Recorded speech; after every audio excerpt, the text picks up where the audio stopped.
familiar faces. I haven't been here in a while, but I was glad to see a few people that, Jason, matter of fact, you're gonna get your check for those nice words you said about the organization. It's in the mail. Get out of here. Just a minute, please. Oh, sorry. Waiting for it. How does this start? Yeah.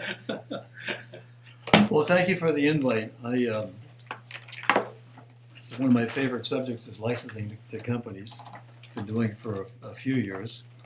I grew up in the new products business when I was first inducted into marketing, and I found out at a very young age I liked marketing or new products, and it liked me, so I kind of gravitated in that area. And have done a few things over the years that you may recognize. Just some headlines just as a background. By the way, who here has actually commercialized something in the marketplace? Do we have any veterans? Okay, 1, 2, 3. Okay, that's much higher than I normally get when I ask that question in other groups. What about licensing? Has anybody has a licensing experience? 1, 2, okay. 3, 4. Oh, wow. This is a, you guys, you want to share the podium? One of the keys to licensing that I like to say is you have to know when to stop developing. And by that I mean, if you go too far down the road, when you make your pitch to corporations, there will be people sitting in the audience. Typically in our audience, we have the CEO and his direct reports, the vice presidents of R&D, manufacturing, marketing, yada, yada. So if you get too far down the road and you have all the answers to all the pieces, what's happening? You've got guys sitting there saying, wow, I have nothing to do. Mr. R&D, Mr. Manufacturing. And what happens? They start coming up with reasons the company should not license your product. They start slinging spears and arrows at you. So one of the tricks of licensing is knowing when to stop. You may have already gone down that path, but you don't want to disclose it at that first meeting. You want to get paid to do that later on when they license your product. And you say, well, I can help you get this thing kind of down the road faster, help get it to market faster. You've already done that, but you don't want to tell them that up front. So that's one of the secrets of marketing. Just a few things from the past just to kind of provide some credentials, if you will. Who knows pomegranate juice? Okay, we did that. Domino's Pizza has a delivery bag. They call it the heat wave bag. That's us. We helped a guy turn around, a private equity group, turn around a licensed, what am I trying to think here? It's a drug for arthritis. They licensed the drug from Harvard. They did all the testing. Phase 3, the wheels fell off. They didn't get drug status because the placebo group was contaminated by the drug. So they got knocked out of the box. They asked if we could help, so we turned it into a dietary supplement, and it's now in the market globally. So if you have arthritis or you know people with arthritis, it's called Vital 3. Great product. It does work because it's a drug in essence. When you buy our frozen food, it comes in a paper tray. That's us. And I'll jump to the last one. The last one is the most fun I've had in this business. I met a guy who actually had a process that allowed you to transform living trees into mummies. And you put this stuff into a chemical solution, and after a week it would absorb the solution systemically and embalm itself. So it looked real, felt real, but it was dead. But the real key was when you're processing it, you put a dye in the solution, and the end product would turn any color you wanted to match your decor. Red, blue, chartreuse, etc. It was bizarre, but we thought it would be a great product for the home front. But no, the big idea was office buildings, because the office buildings at the time in 1986, they were paying $2.50 per plant to have people come in and service it, prune it, and water it, and whatnot. So now all we have to do is dust them. no water, no nothing. They're self-preserved. And as I like to say, the inventor did very well. At Sine, he walked away with $1.5 million from the Weyerhaeuser Company, and is now sitting under a real palm tree somewhere in the Caribbean. Anyway, so those are just some war stories that I wanted to start out with. So I've been doing this for a long time, and it's been an awful lot of fun. People say, when are you going to retire? And the answer is, when I stop having fun. That's when you retire, right? So the other thing I'll mention is when you go to license something to a company, if at least our principle is, if the CEO is not in the room at the table, don't go. Because he or she makes that decision. His underlings believe they make that decision, but they don't. It's really the CEO. So he or she is the one who's driving the bus. So he or she is the one that makes that decision. And if it doesn't fly with that person, it doesn't fly. This is a word to the wise. Doug, am I holding this right? Yeah. Okay. Just don't point it at yourself. Yeah. Is it not working for you? Well, Let's see. You got to push down on this button here. And there it goes. okay. It's making the karate chop sound. All right. Okay. Thank you.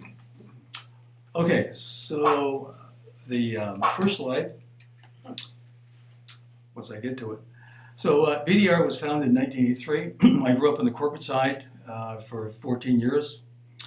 Vic Chemical, when I was in grad school, as a summer director of the program, sales program. Got into the pet food business out of grad school with Ross and Purina, great company. Then I went to the Pillsbury Company in Minneapolis. I like to say we were there for 6 years. My wife says no, we were there for 6 winters. She had a different perspective than I did. After Pillsbury, I went to American Can to start a new division based on their packaging technology. One of the things that came out of that, if you buy a frozen food, it comes in a paper tray. That's me. That turned the industry upside down because all the aluminum tins were traded off for the paper tray. From there, I went to Squibb in the city. Didn't have any fun there, so I joined a company in Westport called Marketing Corporation of America, which is no longer around, to start their new product consulting group. Did that for 3 years. Got bored working with corporations, and I said I wanted to work with inventors and entrepreneurs because they're much more fun and challenging. And that guy who owned the place said, that's a great idea, but it's off strategy for us. So we decided to disagree, and I left in '83 and started this company. And I've been doing it ever since. So we work with companies on one side of the fence to help them with new products and innovations. We get involved in new business development and new product development, but really our key is innovations. And we also work with smaller companies to primarily help the individual license it to a corporation and do some upfront work if necessary.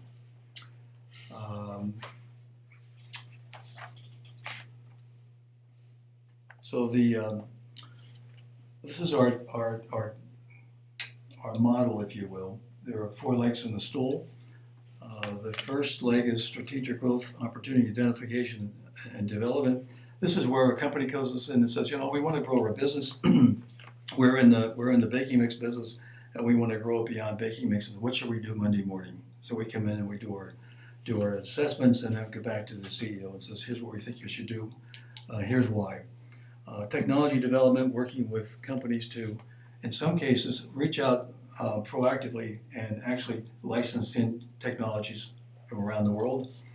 In many cases, they don't have the contacts that we have to secure ideas and technologies that we can secure. And many times those owners, the IP owners, are reluctant to talk to corporations directly for fear of being ripped off. You guys must know some of those war stories. On the lower right-hand side, brand technology, licensing development, that's self-evident. We can work with the company to actually take their technology proactively and license it to the community. And the last is strategic due diligence, where we work with a company a venture capital company, for instance, to help them assess an acquisition they're about to make. So we play a small role in that equation. So that's our model. We've been following that for 36 years. The next one is a little tongue-in-cheek. No, I can't be bothered to see any crazy salesmen. We've got a battle to fight. That actually happens. Companies have actually said, no, we don't want to talk to you because we're too busy. And we had something that was right up their tail. So if you turn the clock back to 2008, what happened? The wheels fell off the economy, right? Recession hit, and for 2 or 3 years we were in the toilet. And what happened then was the companies who were in the marketplace focused on their core business and said, you know what? We don't want to deal with new products and innovations because that takes our eye off the ball. We got to keep our eye on the ball, our core business.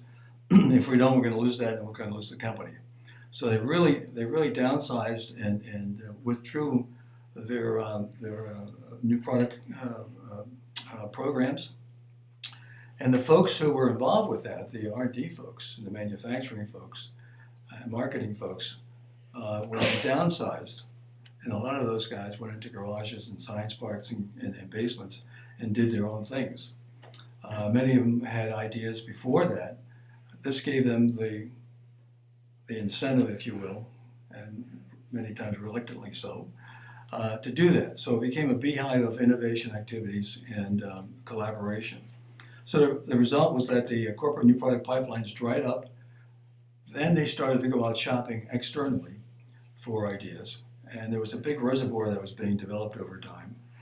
And a lot of the guys did very well by selling some of the things they were developing to their old company. So where they could have gotten it for free, they're now paying for it. So that was a very interesting point in time. So when it comes to licensing to corporations, there's really a fork in the road.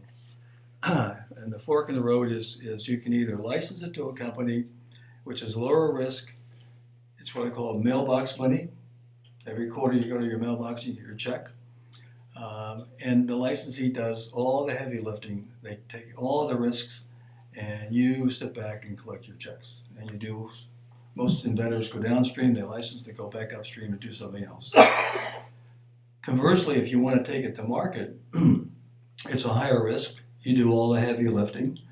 However, when you get to a point of being able to actually sell it, the rewards typically are much higher because the multiple of your sales and whatnot can generate a lot of upfront money at signing. But it's a major decision, as you guys most likely know, and a lot of inventors don't want to go that road because they have other ideas. How many guys here have other ideas? Yeah. That's a real surprise. So that's the issue that is at the forefront. So here's a prototypical process for what happens in corporations, and I've been through this many times because many corporations I was employed by, I actually developed this chart. So the inventor or the inventor's agent contacts a company, target company. Company pre-screens it, and they either write back and they say, no interest, or hey, this is pretty interesting. We'd like to talk to you, and we'll send you a CDA. How many people have had that happen to them? Or an NDA, one of the two. So then you present your technology, your proposition. Then they caucus, they do an internal assessment, and then they have follow-up questions, and if you've passed that test, then they'll reconvene and invite you back to discuss it some more.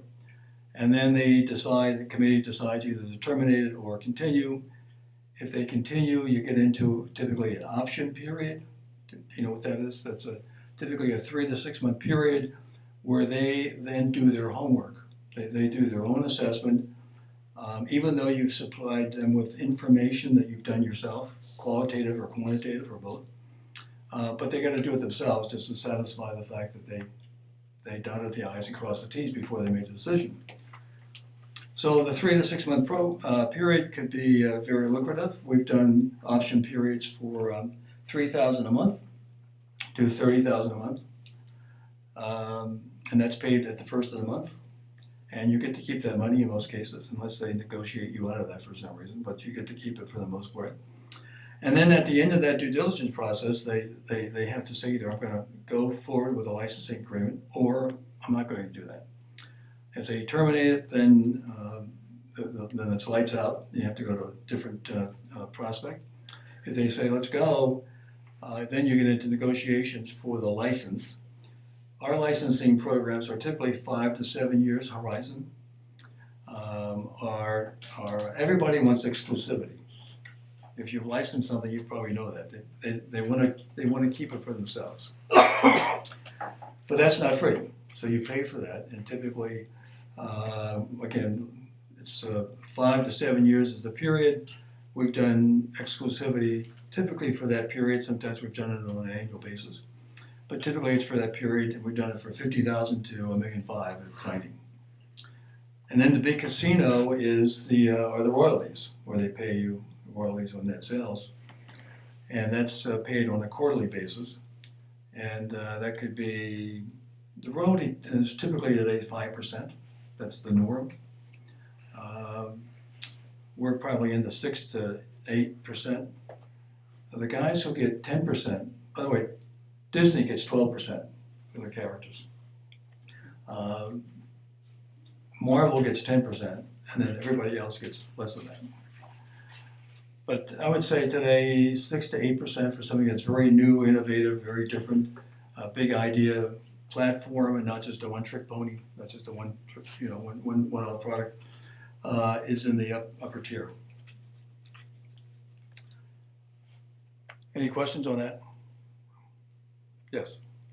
When you say Disney gets 12%, what are they? Are you talking about the licensing the image of a character or a T-shirt or something? The licensing character for Mickey Mouse or Donald Duck or whoever. Marvel, because they now own Marvel, they get 12% of net sales. So you're saying that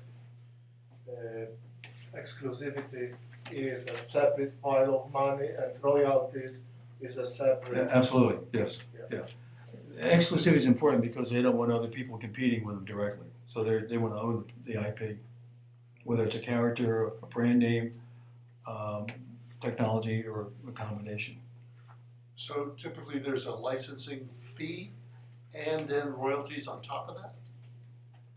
The licensing fee in that context includes exclusivity fee and royalty. Yeah. So when I say licensing fee, I meant both of those. Okay. Yeah. The other thing too that's important is that if you use your invention along with a Disney, for example, in a product, you get less. Because I just read a contract this morning where the exact thing happened. That these guys are getting ripped off because they're going to be co-captains with a Disney character, and in my mind, can you get around that? I'm going to try. In my mind, my client, his technology is driving the bus, and the Marvel character is a rider. So we should get the majority, and they should get the smaller number. But it's not going to happen. We'll see. Because the Marvels and the Disneys just have a chokehold on the licensing industry. Yeah, I'm not disagreeing with that, but Yeah. there's got to be a better deal than 70-30. 50-50 would be nice too. That would be very nice. Yeah, so we're working on it. Okay. Yes. You're primarily talking entertainment industry, or are you talking No, about a world of everything from technical as well? yes, brand names as well, trademarks. They all qualify for licensing. Now, if we can hook up a trademark, a license, brand name, with a technology, that's even better, because then 1 + 1 = 3 in that case. Now, do you have an interview that you'll give an hour interview for a person like me? I'm sorry? Do you give an interview for a person like me, or do you charge up front? to see if we can work together. Well, we talk over the phone first, and then I have a form that you can fill out, 3 pages, very simple, and then based on that, I determine whether or not I can help you or not. I don't want to waste your time if I can't really help you. It's not fair to you. Excellent, Yeah, sure, I'd be happy to send it to you. excellent. Okay, so when you go into a meeting with the corporation, the first question is, what's your credibility, right? The CEO is going to be sitting here and saying, hey, well, tell me about yourself, and why are we meeting? Your decision before that meeting is whether you should go directly to the company and try to negotiate yourself, or hire an intermediary. This is going to be on the web. Doug's going to put this on the web, so for you guys who want to take notice, or engaging as an intermediary. That's the first question you have to come to grips with. From a company standpoint, and having grown up in the corporate world, one of the biggest issues that is very perplexing is every company has a whole pipeline of products being developed at various stages, and the horror is if you have an inventor come in and make a presentation, and for whatever reason, their presentation crosses over with what you're developing. Because when they market that product, if they're going to decline you because they're already in that neck of the woods. When you market that, all of a sudden the inventor says, "Hey, you stole my idea." So that is a major hurdle for a lot of companies, and it's a reason why a lot of companies don't go outside for opportunities. Conversely, they'll go out proactively, and they'll have the intermediary do the screening, and then they can come back, and we do this for companies, come back and say, here's the headlines, and based on what we know, there's no conflict, so it's safe to meet with these guys. So you can imagine how important that is to a CEO, particularly of a major corporation like a Dow or Kraft or whatever. So that's the second issue that crosses our mind when you ask for a meeting. The third is, does it fit my business? Is it a product improvement? Is it a line extension? Or is it a new business proposition that we could get into? The first two are easy for them to assess. The third is more difficult because it may be something that they haven't thought of or that they are just not familiar with. They may have been playing in that sandbox for a while but haven't done a lot of due diligence. That's typically where we are. When we come into a company, what we're presenting is something that is very different than their marketing now. It's a strategic addition to their portfolio, and in many cases it catches them off guard. In some cases, it's something that they should have thought of. And when that happens, the marketing guy starts to cower in the corner because the boss is looking at him and saying, "Hey, why didn't you think of this?" And, I had a quick aside. I had that happen many years ago. And by the way, when I go to a meeting, I always take the inventor. Everybody wants to meet the inventor, and the rule is they sit next to me, and we have 1 or 2 dress rehearsals, so we're all on the same page. So I made a presentation, and halfway through the presentation, out of the corner of my eye, I saw the CEOs at the end of the table start to nod. Now, when you're making a presentation and the buyer is nodding, that's terrific. So at the end of the presentation, he says, "Bob, thank you very much. This is interesting. And Charlie, thank you for coming. But before I say anything, I'd like to hear from my team." So now they go around the table, and now the guys are put on the spot. So I do one of these. I say, "Well, I think it's a good idea. It solves a problem, and it's well thought out." They go around, and the last guy happens to be the chief marketing officer. Now, he is beside himself because he should have had this on the development program already. He said, "Well, I agree with these guys. It's a good idea. It does solve a problem." And But you know, it's a little off strategy for us, and it doesn't fit our charter. So to his credit, the CEO sits back and he's very pensive. And then about a minute later, he leans forward and he says, "You're right. We'll change the charter." True story. And I think the marketing guy was still employed a year later, but I wasn't sure. But anyway, so doesn't fit our business. Very important. Doesn't have to be aligned, hand in glove, but it has to have some relationship in most cases. So you can put another, we like to say, leg on the stool. Number 4, does it solve a problem? And when you guys are developing something, you're all developing for a problem, right? There's a problem you identified in the market, like there's some white space there, and you're looking to fill that white space. I always look at that as an hierarchy. You have a problem, a need, a concern, and a wish. And the problem is the top of the list because that's the most significant. And the others are less significant. But cumulatively, they can add up to a big idea. Is it a problem among consumers or customers? If so, to what extent, and what validation supports that situation? That's all teased out by consumer research. And corporate America spends a lot of time at this point in the development process to make sure that they have the white space identified, as they like to say. And you should also, to make sure when you go out and you pitch it, that you can articulate that and it makes sense to them and it fits their posture and their business. How feasible is it? If we can build a bridge to the moon, everybody would chip in for that investment program, I'm sure. So if it's an really early stage idea, you have to do your homework, you have to do some due diligence among industry experts to make sure that what you're thinking about is in fact feasible within your lifetime.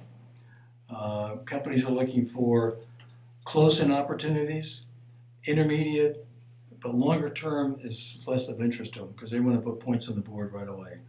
So short term, in my mind, is 12 to 15 months, or 12 to 18 months. Intermediate is 18 to 30, and then 30 plus is the long term.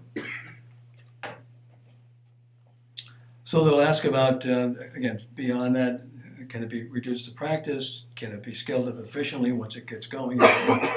We had that problem with the pomegranate plants. If you're familiar with pomegranates, they have all those juice sacs in them.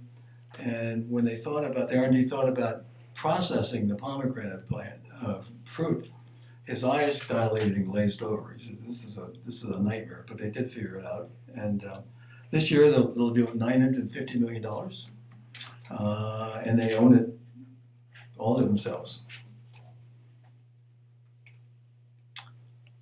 Okay, number 6, what claims are available? What can you claim for your product when it's marketed? And have the claims that you're talking about in the meeting been substantiated? If so, and to what extent? If not, how do you get the answers? How would you propose they get the answers? As you can imagine, not a small issue. And if you have a protocept or a prototype, does it demonstrate how the issues can be resolved? I use the term protocept, which is an early stage prototype. That's something I made up a long time ago. I should have trademarked it because other people are using it now. Owner expectations. Okay, you as an IP owner, when you walk in here, you have expectations. And when an inventor comes to talk to me, one of the key questions I ask him is, if you and I were driving down the road a year from now and I got you a license, what would that be? What's the royalty rate? What's the option fees? What was the exclusivity fee, etc.?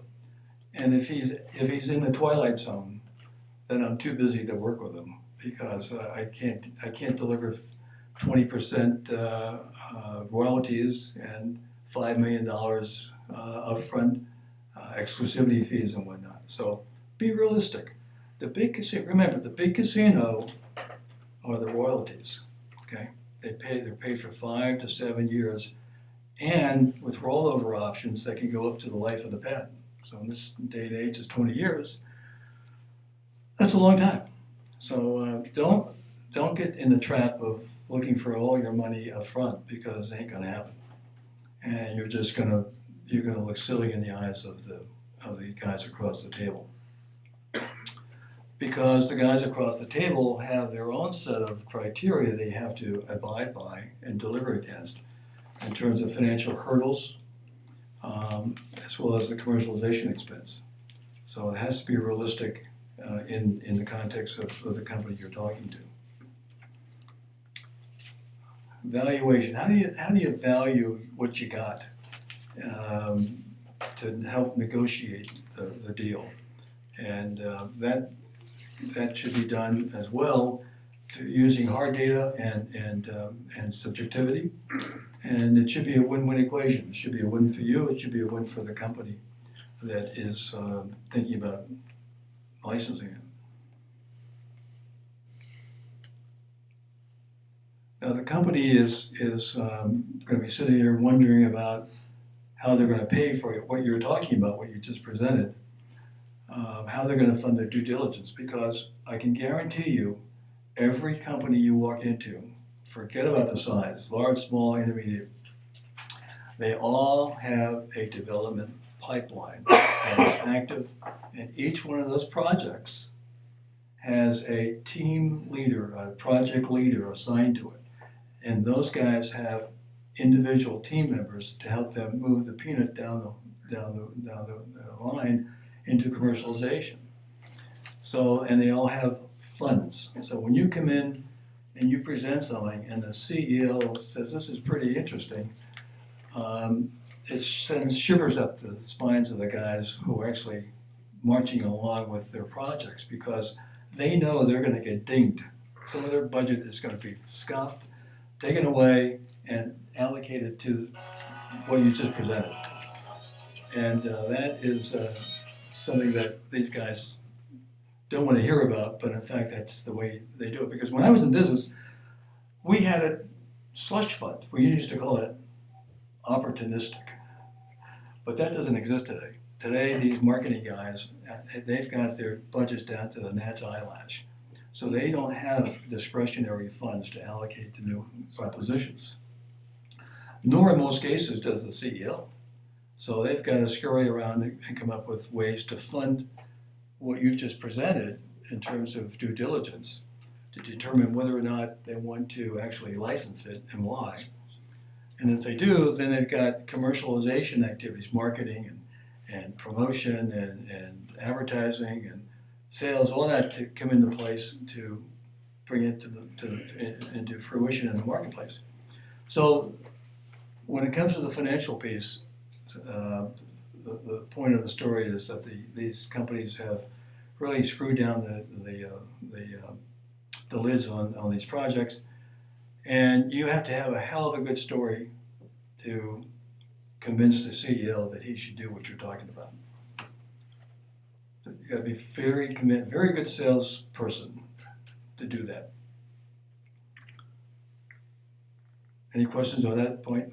Yes. Okay. What's short sheeted? In bed, you short sheet the bed is a joke.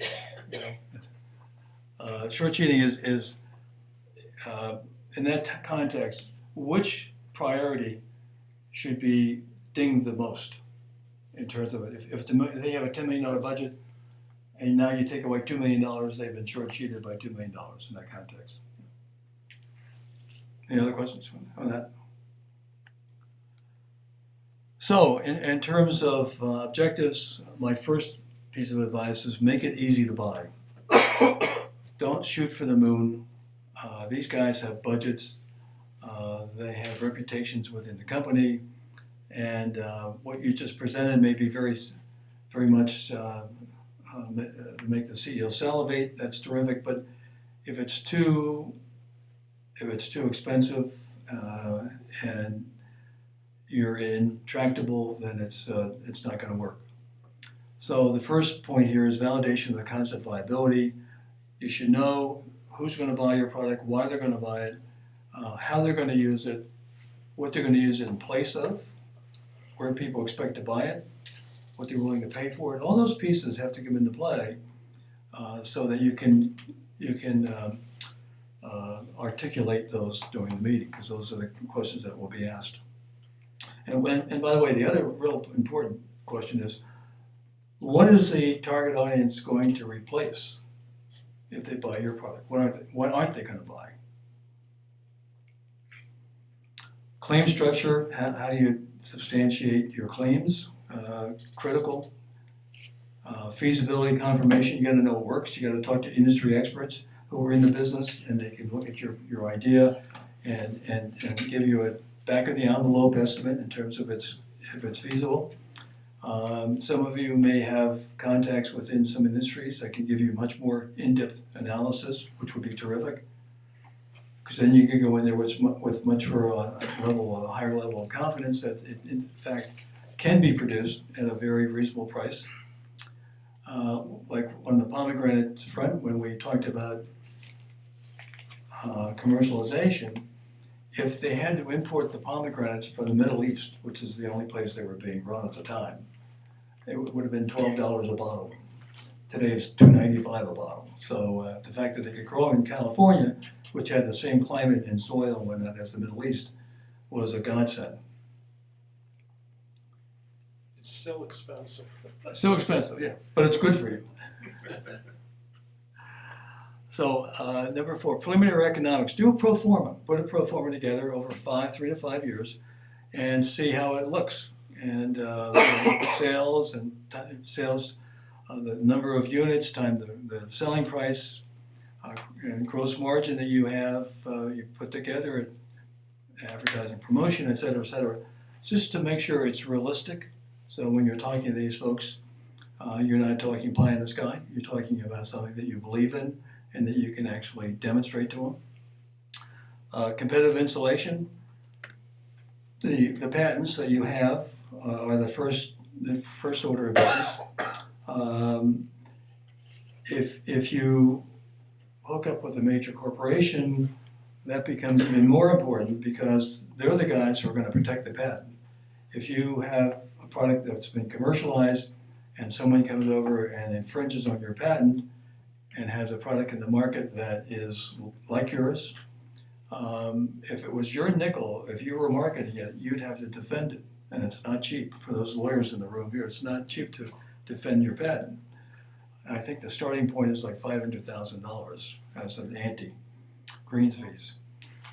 So if you've licensed it, now the corporation is going to do all the defending for you because they want to have this as an ongoing business. So that's one of the key reasons you license in that South market. Strategic fit, you should know that before you go in. That's one of the factors that you screen to identify on the list of prospective licensees, which one is the most eligible because of their current roster and maybe some of the speeches that the CEO has given over time in terms of where they're heading and what they'd like to do in the future, et cetera, would give you a clue to whether or not you're in line with his thinking. Valuation we talked about in terms of where you see this as a proposition in 3 to 5 years. And then the proposed deal, preliminary term sheet that you should have available that you can pass out and talk about in generalities. It's not specific, but it's just more macro, or order of magnitude, if you will, so they have a flavor for where you're coming from. Because if they don't, and they sense that you're not realistic, then they're going to make that up in their minds, and you may not get invited back. So you should have some kind of a playing field identified as to how you're thinking about the proposition, and you want to make sure they know you're realistic and not altruistic. Yes, Doug? Could you say a few words about what it costs to hire a professional like yourself to work as a licensing agent? Sure. I've got that ad in the back. Yes. Do you ever ask the customer, you've got this, you bring your product in, it's not a space you that you're that familiar with. You just saw a problem in that space, and then you say, this thing solves that problem. So you don't know a whole lot about that space. Do you go in and say, okay, look, and they say, all right, we're interested. What do you want? You say, well, make me an offer. Is that No, you never say make me an offer. never say No. that? That was my question. The answer is going to be so low that you'll never dig yourself out of that Out of hole that and get to hole. where you want to be. Okay. You're looking at, if you think it's worth 8%, Okay. and they'll say, okay, we'll give you 1%. That's a long way from 8%, let me tell you, and you'll never get anywhere near that. So that you got to go in and Had that number. and have that number, and then be able to support it. And you always go higher than you anticipate where you're going to end up, obviously. Yes. Yeah, so inventors have either just an idea or a provisional or a filed application or an issued patent. How does that affect, how does their stage of getting a patent affect? Well, obviously, the further upstream you are with a provisional, the less you know in terms of all the information. So you've got to be less. You'll have less to actually share with them in terms of hard information. But companies do license in the provisional stage. We've done a few of those deals. One company, Tupperware, calls me up every once in a while and said, do you have anything we should be interested in? And they license in the provisional stage. And what they'll do is they'll give you a reasonable royalty, and they'll say, well, I'm going to make it up. We'll give you 6% now. That's the deal. But until the patent's issued, we'll give you 3%. Once the patent is in hand, then we'll give you retroactively what we owe you. Yeah. Which is a pretty good deal, you know? Yeah. So that's how eager companies are to reach out to people like yourselves for new ideas. That was never a case years ago, but of the last 10 years, that's something they'll do in the provisional stage. Yes. Do you get involved in licensing on non-IP products at all? Non-IP. IP, no patent. No protection in that sense, maybe in other senses. So what would the company be buying? Process, for example? A process patent? Yeah, that's IP into itself, Sure. right? You don't get involved in things that are not IP related. We really haven't. We're more involved in end products. I'm just trying to think of a list of the stuff that we've done. But yeah, most of them are end products. Thank you. But companies do license those, obviously, process patents. Yes. What would be a good game to license, let's say, to two different companies occupying two different segments? Let's say you have DoD customer and you have civilian application, and you want to basically broaden your licensing. And So what would be the gotchas? well, the way you maximize ROI in licensing is you divide the pie up as finitely as you can. And I like to think about as the headline and verticals that come down, and the licensees are confined to each one of those verticals. It could be you can have retail stores for the license, and another company could have direct to consumer. So you could license a new I'm going to make it up, spoon and bowl to Tupperware for their business, which is direct to consumer. They're not in the retail market. You can license the same product for a company that is in the retail market. You can do it geographically, U.S. versus the rest of the world. So part of the way you maximize, as I said earlier, maximize ROI is divide up the pie as much as you can. Yes. Rogers' invention solves a problem in the gondola business in that it can supply power for heat and air conditioning. In order to install that, we would need a contractor, probably a fairly specialized contractor to do that. Who should we be talking about with licensing? The contractor or the owner of the asset? And it's just to take one, for example, take Roosevelt Island. They've been complaining about no air conditioning in there for years.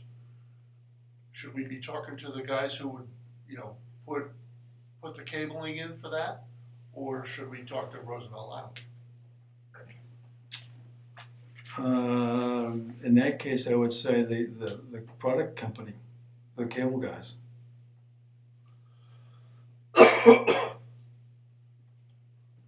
Okay, but then they might want to say, okay, but then we want to just use this for all the rest of our customers as well.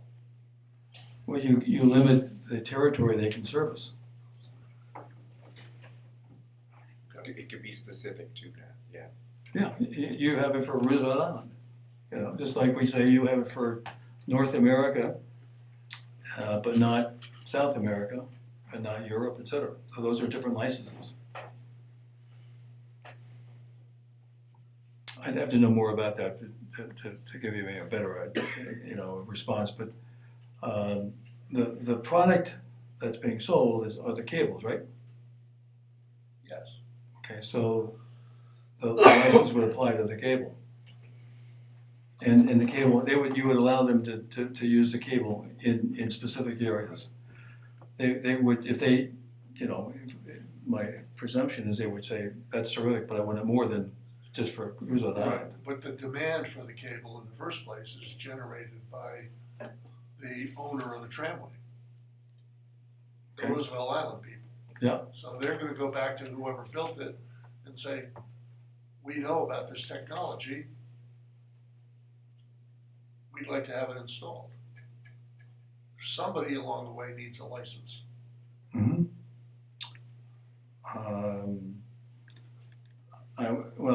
But there are other people out there who have cable technology, right? There's more than one company. Oh, yeah. So what would they bring to the party if they licensed? What are they licensing? They're licensing the use of the cable, which has been patented and approved by ANSI, and nobody else can supply this. So what they're getting is they're getting full-time heat and air conditioning for their passengers, and if they don't license it from us, they can't get it. Okay. That sounds pretty straightforward. Right. So the people who own the technology would be in a good position, right? Right. That's us. Okay. It would seem to me that the guys buying the license would be the people that own the tramway. Roosevelt Island, in this case, Roosevelt Island. But they could buy it from another company. They could buy the installation from anybody they wanted. But the equipment is sold. You're the only one that has that We're equipment. the only one who has the Okay. IP. Well, let's talk later. There's going to be a high sign in terms of the. Yeah, well, they like to go home and at night they get, like they have retro rockets up their thingy. Got it. Okay. So a postscript in terms of licensing agents. Having done this for 36 years, I can give you some pretty good examples. The licensing agent can identify high potential and enduring business proposition for the IP. Many times things that the IP owner doesn't think about in terms of applications. I find invariably inventors are very myopic, and I say that in a very positive way. You see a problem and you invent to solve the problem. But in most cases, you never look over the fence. You never look to the left, to the right, over the fence, in terms of other applications, because you're riveted on solving that problem. And I saw it all the time in corporate America. We'd solve the problem, the R&D guy would go, okay, what's next? And I'd, whoa, what else can we do with this? And many times we couldn't do anything else because we were confined with the givens of the retail area and manufacturing and whatnot. So the IP owner, the agent can give you ideas as to where else to take it that you never thought about, so it would maximize your revenue stream. I like to think our presentations are compelling and motivating. We know the language of the corporate guys. We can increase valuation by integrating elements for turnkey, making it easy to buy, so to speak.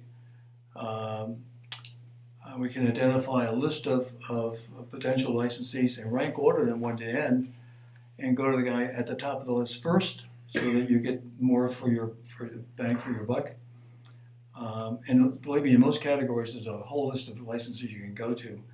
And if you go to the wrong guy first, and he takes it, then you really, torpedoed the opportunity to a large degree. It's not optimized.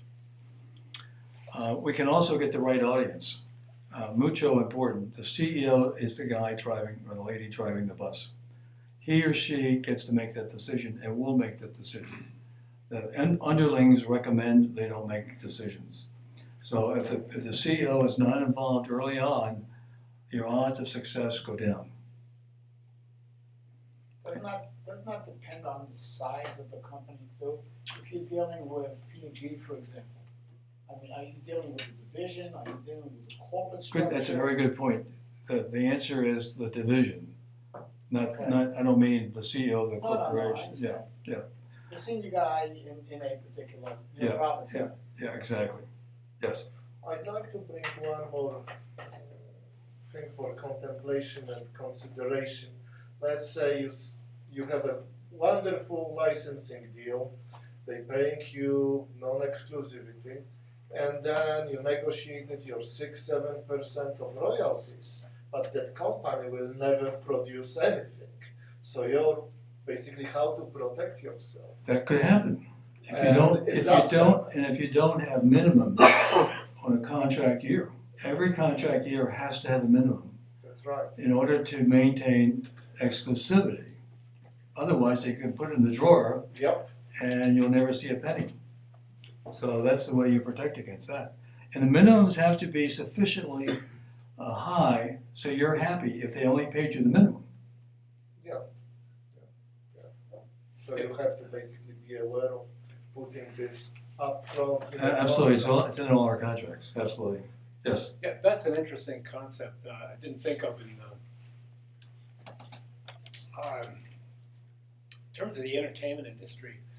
One of my daughters is a producer for ABC, and in her early days of creating stuff, she would take a show to a particular network, and they might pay her some money for it, but they would back pocket the thing, is what the terminology is in entertainment.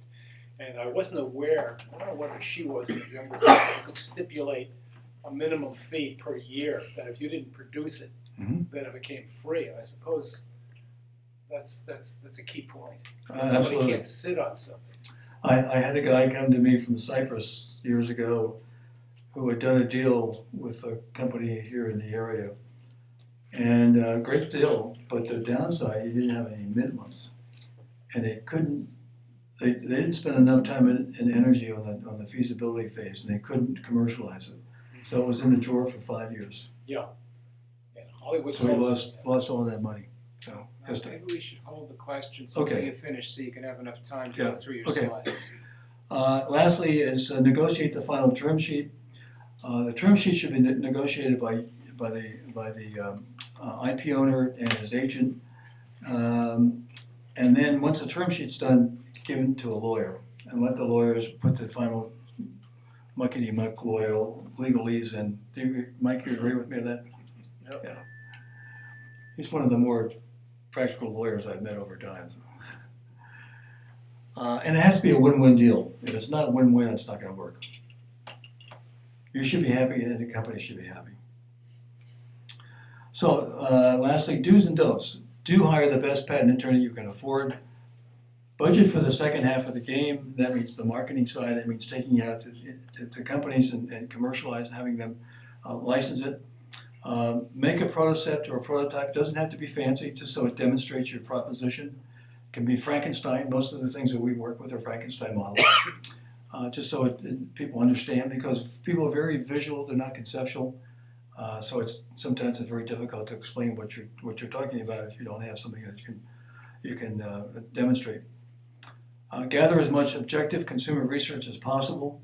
When they ask you about why people are going to buy it, how you're going to use it, and whatnot, you don't want to say, well, I talked to my grandmother and I talked to my niece and I have 10 family members who thinks it's a great idea. It ain't going to fly. You got to go out and talk to people who are very unbiased. Very important, mandate that CDAs be signed prior to presentations or any kind of discussion. The confidentiality agreements are mucho important. If you're going out doing due diligence to put together your presentation, you're going to talk to somebody in a factory about what it would cost to make your thing and whatnot. They got to sign that CDA. If not, you can find it in the marketplace a year from now, and you're still doing some licensing work.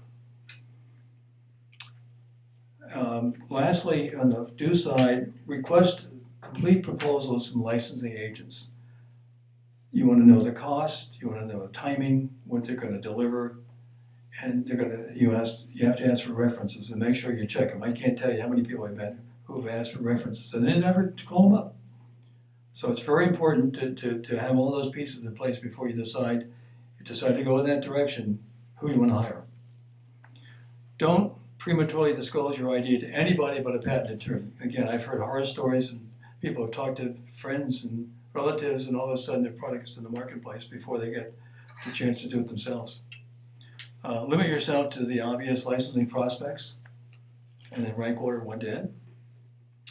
Don't pit one company against the other. Don't go to company A and then go to company B. And I said, I talked to company A and he was going to give me this because both of them will say, forget about it. Don't bother me anymore. They don't like to be pitted against one another. So that's why you got to do your homework to make sure that the first guy you go to is the best guy and the one that you want to work with. The chemistry's good. Don't be greedy. It's got to be win-win for both parties. And don't leave any money on the table. By that I mean, and I see this all the time, people say, oh, I like a 5% royalty. Well, what's wrong with 5.5? Or if if the company says, I'll give you 7%, say, no, I want 7.5%. The rounding errors can make you lose a lot of money. The decimals can add up to a lot of money. So don't go to the macro rounded numbers. Play games with the decimals. As a quick aside here, if someone brings us a proposition, he heard of a friend or a relative or not that has an idea that they think is marketable, we work with them and we have it commercialized.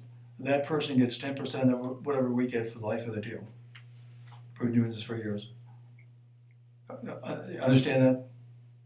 So 10% is a commission that we give to people, not just for the first year like a lot of people, but for the life of the deal.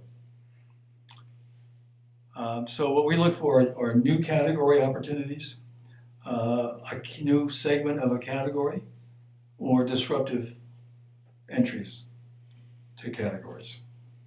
So it could be a better product that's in the marketplace, but it's head and shoulders above what's in there now. Importantly, never underestimate the competition.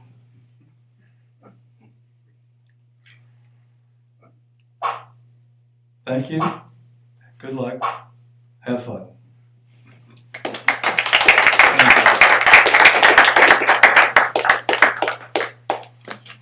That's my story in a steady period. Did you put your card and phone number on it, or your address, your email? Yes, it's on the front page.